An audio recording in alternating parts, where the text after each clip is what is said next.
In this week's All the Dirt, we're learning how to help monarch butterflies. 2 weeks ago, scientists put the iconic orange and black insect on the endangered species list.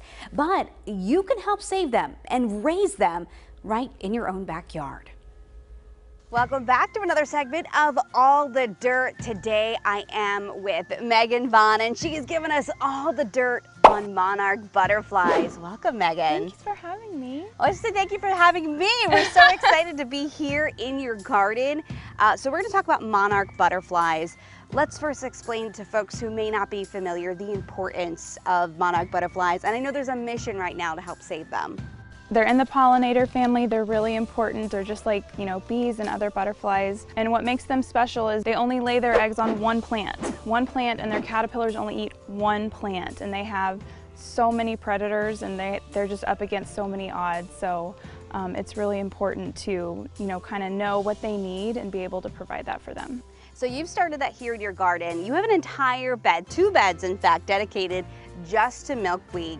So what do you do in the morning when you go through the milkweed? How does that whole thing work? So, well, first, the milkweed is perennial, which means it comes back every year, which is great. And then even when you cut from it, it'll continue to grow. So the butterflies will lay on the underside of the leaves. So whenever I come out in the morning, I always want to check and look for eggs on the very underside of them. They'll lay one at a time, and they'll just fly from spot to spot and lay as many. They can lay up to 300 eggs a day. Oh my goodness. I've never had that many, but but I always want to check because they could get eaten by a wasp or fall, or another bug could mess with them. So it's important to always check for them. So as soon as you find them, you take the leaf, and then what do you do? I pick the leaf off of the plant, trying not to touch the egg, and then I bring it over to our enclosure. This is the corner of your garden. So what happens here?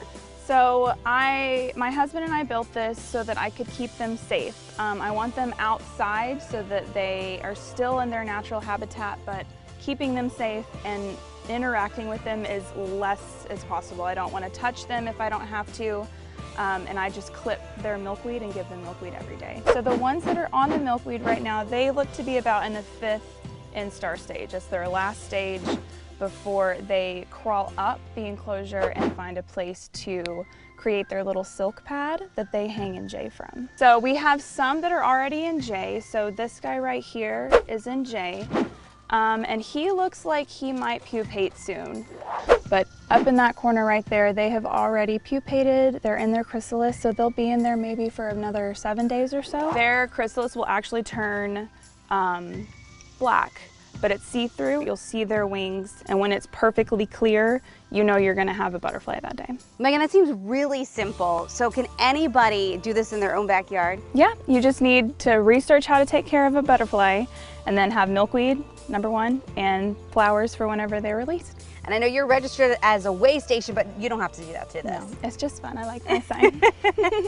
All right, this is very cool stuff. I know it's great for our garden, great for our environment. Thanks for teaching us all the dirt on how to have our own monarch butterflies. Absolutely. Thanks for coming. All right, thank you, Megan. I learned a lot. I hope you did too. We'll see you next time on All the Dirt.